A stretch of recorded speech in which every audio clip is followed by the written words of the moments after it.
In the summer of 1984, in the small town of Amstetten, Austria, 18-year-old Elisabeth Fritzl vanished without a trace.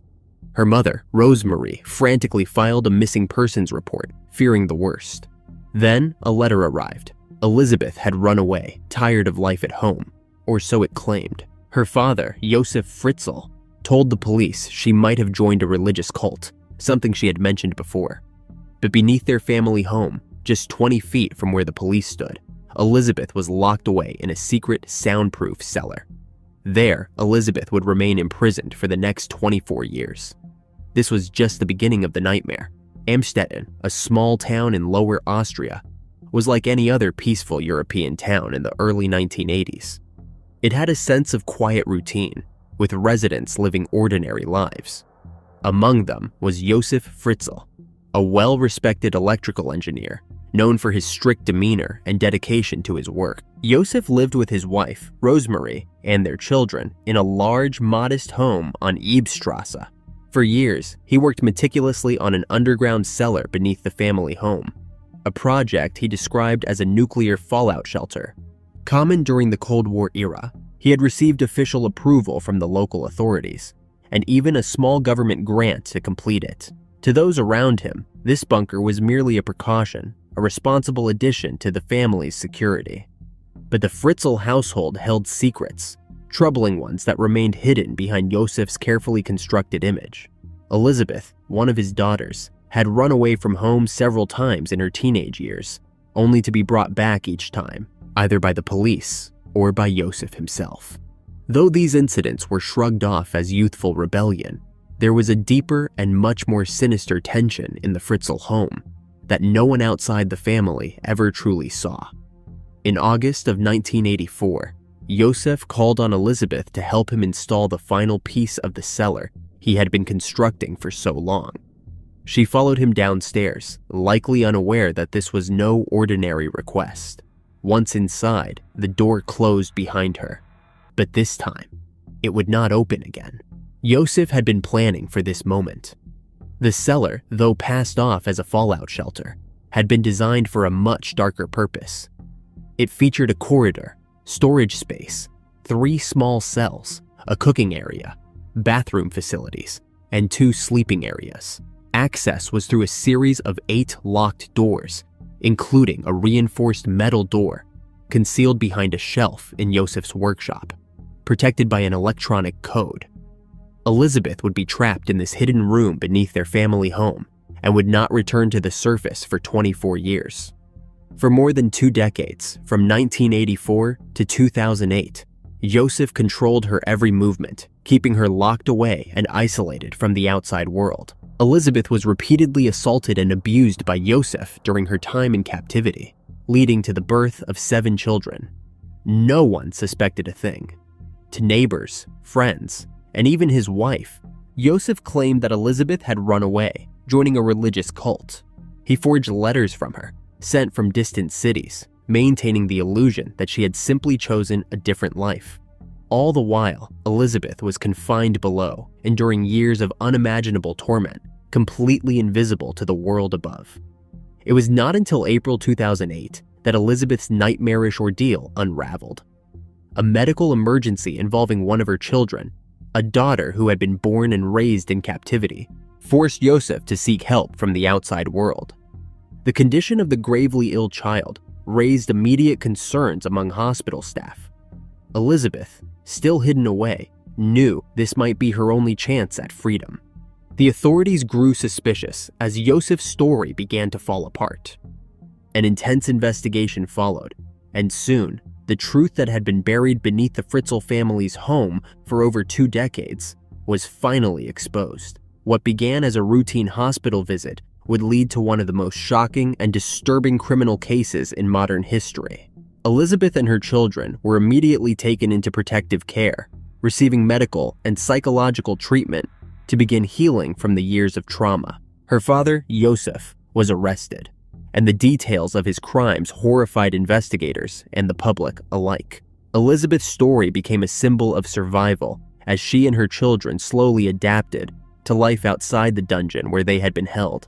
They faced challenges in adjusting to natural light, open spaces, and normal daily experiences, having been deprived of these for so long. Following the shocking revelation of Elisabeth's captivity, the investigators began to scrutinize Yosef's past for any connections to unsolved crimes. One case that caught their attention was the 1986 slaying of 17-year-old Martina Claudia Posch, who had disappeared on her way to a bus stop in Wacklabruck, Upper Austria. On November 22, 1986, scuba divers discovered her body wrapped in tarpaulins along the southern shore of Lake Mondsee. Forensic examinations indicated that she had been strangled just 2 hours after leaving her home. Joseph quickly became a person of interest due to his proximity to the crime scene. His campground was located across from where Martina was found, and her striking resemblance to his daughter, Elisabeth. The investigators also examined Josef's potential involvement in the demise of Anna Neumeyer, a 17-year-old whose life was cut short with a captive bolt pistol in Linz in 1966. Anna had vanished while en route to Wels, not far from where Josef was employed at the time. Another suspected victim was Gabriela Supakova, a 42-year-old prostitute slain in August 2007. Her body was located near the Lipno Reservoir. During the same period, Josef was on holiday in the area. Despite the investigations into these cases, he was never charged due to a lack of evidence linking him directly to the slayings. Josef's trial began on March 16, 2009, in Sankt Pölten, Austria.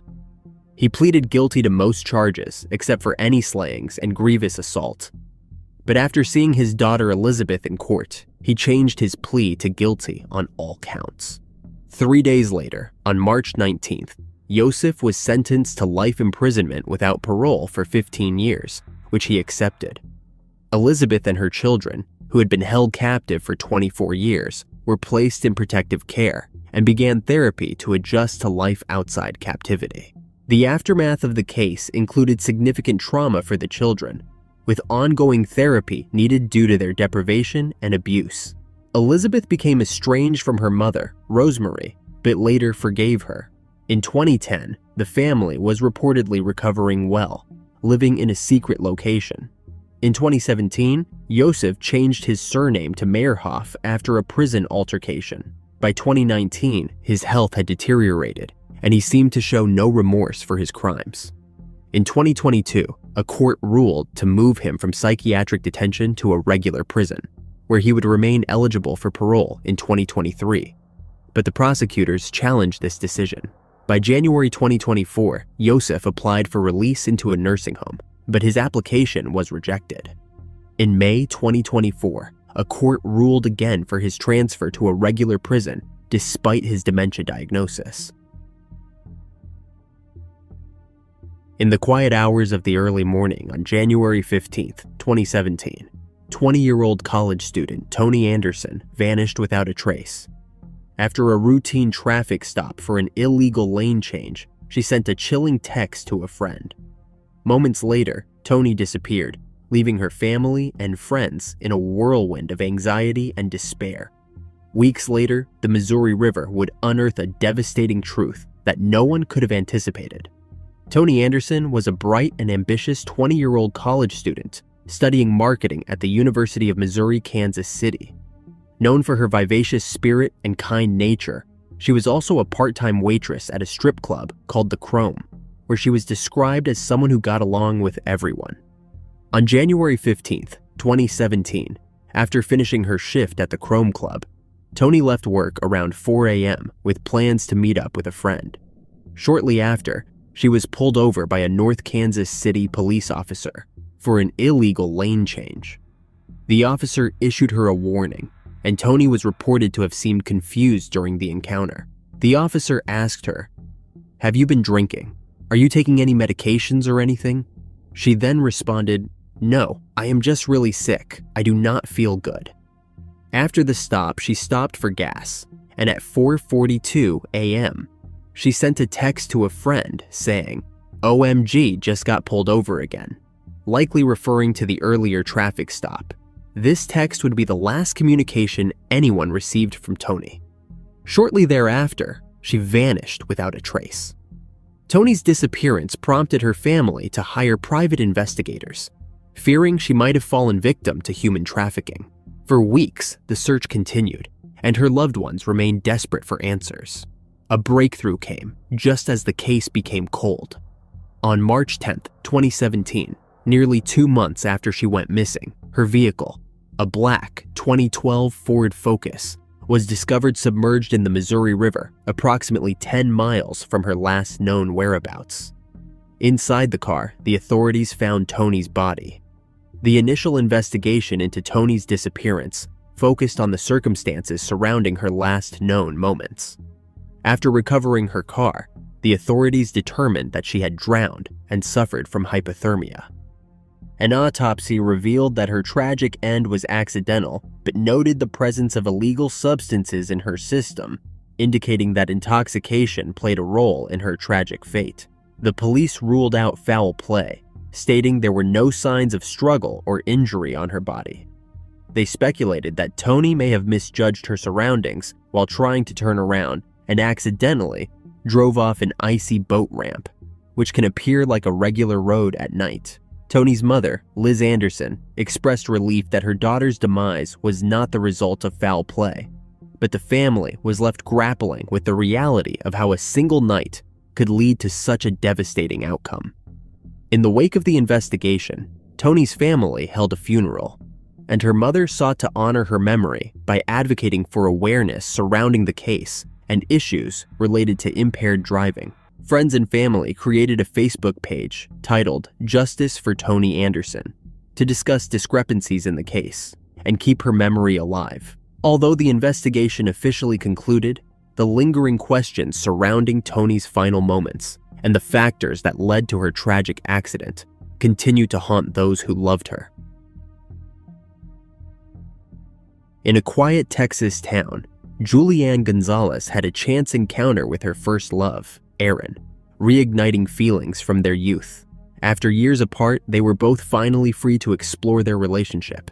But everything changed on March 26, 2010, when Julie mysteriously disappeared.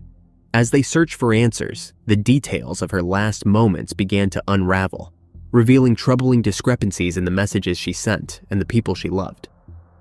Ann Gonzales was a devoted mother whose life revolved around her young daughter, Layla. Living in Austin, Texas, she was known for her caring nature, reliability, and strong ties to her family and friends, including her boyfriend, Aaron, and her Aunt Dora. Julie's relationship with her estranged husband, George De La Cruz, however, was tumultuous and fraught with challenges.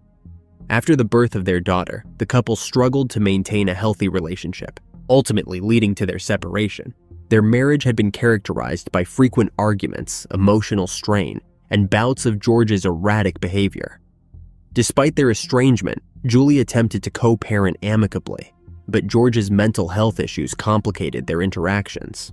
He had a history of anxiety and had previously attempted to take his own life, which raised alarms for Julie and her family. On March 26, 2010, Julie visited George's home to pick up Layla, but their encounter was anything but ordinary.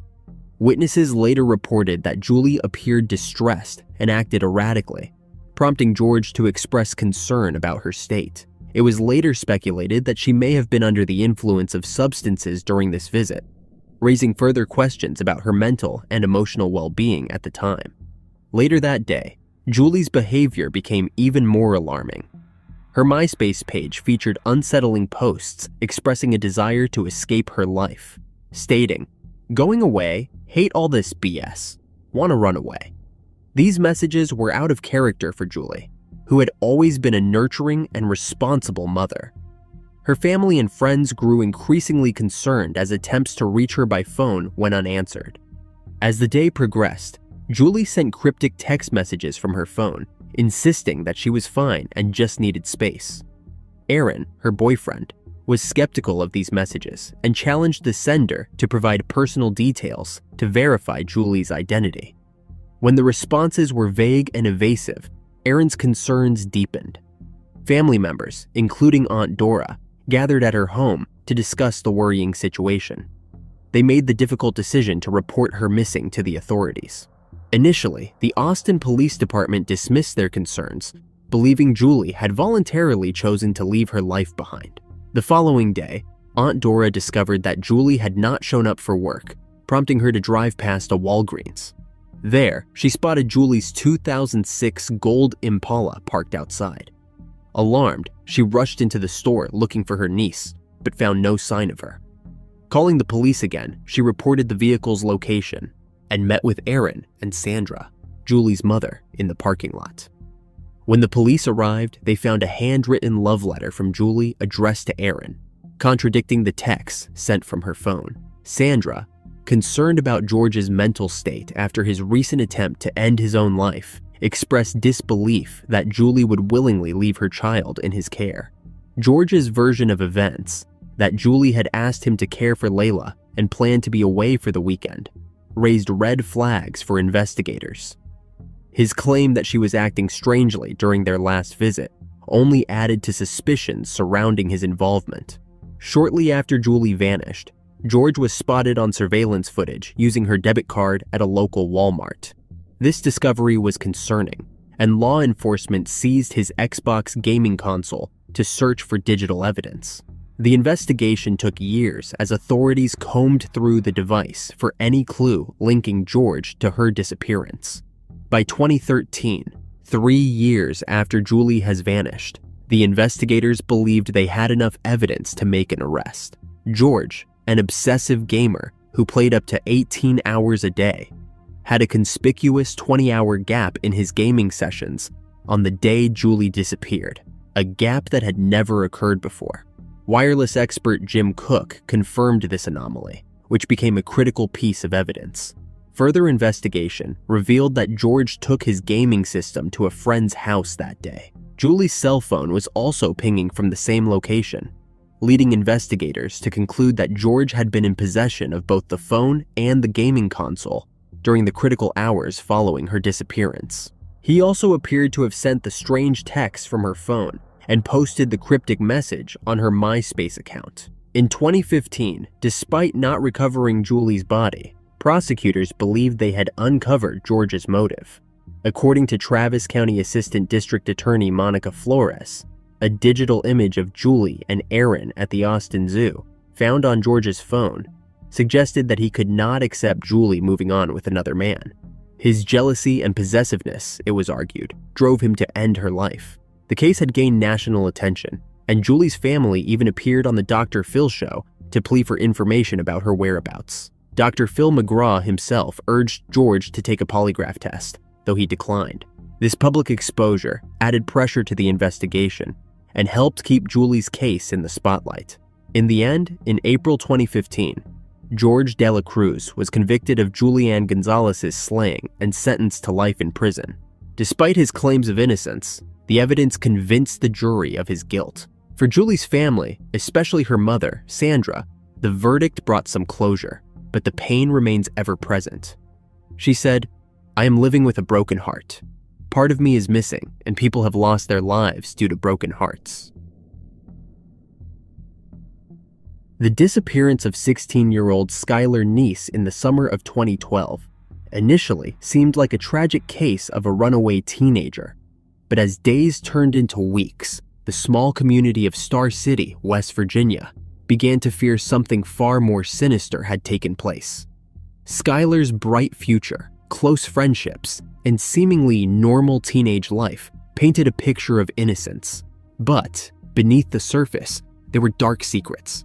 Secrets that would reveal a chilling betrayal no one saw coming, and what began as a mystery would soon unravel into one of the most disturbing crimes the town had ever seen. Skylar Annette Neese was born on February 10, 1996, to Dave and Mary Neese. An only child, Skylar grew up in a loving home in Star City. She was a bright, academically gifted student who had dreams of becoming a criminal lawyer. In middle school, she became particularly close with 2 girls, Sheila Eddy and Rachel Schoaf. The trio appeared inseparable, spending their free time together and sharing everything typical teenage girls would. Inside jokes, late-night gossip, and secrets. But as they entered high school, tensions began to simmer beneath the surface of their friendship. Skylar's parents noticed subtle changes in her behavior over time. While still an excellent student, she became more withdrawn at home and occasionally seemed upset after spending time with her friends. Though her parents questioned the shifts, they chalked it up to normal teenage growing pains. What they did not know was that Skylar had been feeling increasingly excluded by Sheila and Rachel, who had formed a bond that began to shut her out. As Skylar's junior year of high school progressed, these underlying tensions reached a breaking point, leading to her mysterious disappearance. On the night of July 5th, 2012, Skylar slipped out of her family's apartment window after receiving a message from her two closest friends, Sheila and Rachel, inviting her to join them for a late-night joyride. Skylar, believing it to be just another harmless outing, quietly left her home, unaware that she would never return. Surveillance footage from the apartment complex captured Skylar getting into a car with Sheila and Rachel at around 12:30 a.m. The trio drove to a remote area across state lines in Pennsylvania, a spot they had visited before. But unlike previous nights of fun, Sheila and Rachel had something far more sinister in mind. After parking, the girls sat in the car for a while, chatting and laughing as though everything was normal. Once they got out of the vehicle under the pretense of taking a walk, the plan they had been meticulously crafting for months came into motion. Armed with kitchen knives concealed in their clothes, Sheila and Rachel counted down from 3 before launching a brutal attack on Skylar. Skylar tried to fight back, but she was overpowered by the two girls. Her last words were, "Why?" a haunting question that neither girl would ever answer. Once they took Skylar's life, Sheila and Rachel attempted to hide the evidence of their crime. They dragged her body to a nearby wooded area, covering her remains with branches and dirt. They discarded the bloody knives and returned home as if nothing had happened. Skylar's parents immediately knew something was wrong when they woke the next morning and found their daughter missing. At first, they assumed she had snuck out to meet friends, but when she did not come home or answer her phone, panic set in. Dave and Mary Neese reported Skylar missing later that day, but without any immediate signs of foul play, authorities treated her case as a runaway. In the days following her disappearance, Sheila seemed supportive, helping the Neese family distribute missing person flyers and posting messages of concern on social media. Rachel also appeared shaken by her friend's absence, though her demeanor would later crack under pressure. The breakthrough came when investigators reviewed the apartment complex surveillance footage and discovered the car Skylar had gotten into belonged to Sheila. When questioned, Sheila claimed they had picked Skylar up and dropped her off a few hours later down the road from her house. It was a vague story that did not match the footage, but for months, it was all the authorities had to go on. As time passed, both Sheila and Rachel's stories began to unravel under the pressure of mounting suspicion. Rachel, in particular, began showing signs of extreme emotional distress, and 6 months after the slaying, on January 3rd, 2013, Rachel finally broke down and confessed everything to the police. She told them how she and Sheila had planned Skylar's slaying, even going so far as to dig the hole for her body days in advance. Rachel's confession led investigators to Skylar's remains, which were found hidden in the wooded area in Pennsylvania, where her friends had left her that night. On March 13th, 2013, the body was officially identified as Skylar Neese. Following Rachel's confession, Sheila was arrested and charged with the slaying. The community was left in shock as the horrific truth came to light. Two girls, trusted by Skylar and her family, had meticulously plotted and carried out her slaying for no apparent reason beyond wanting to get rid of her. Rachel Schoff pleaded guilty to second-degree charges in exchange for her cooperation with the investigation and was sentenced to 30 years in prison, while Sheila Eddy was later sentenced to life in prison for first degree. Neither girl ever gave a clear reason for why they decided to senselessly take the life of their best friend, leaving a void in the case in the form of unanswered questions.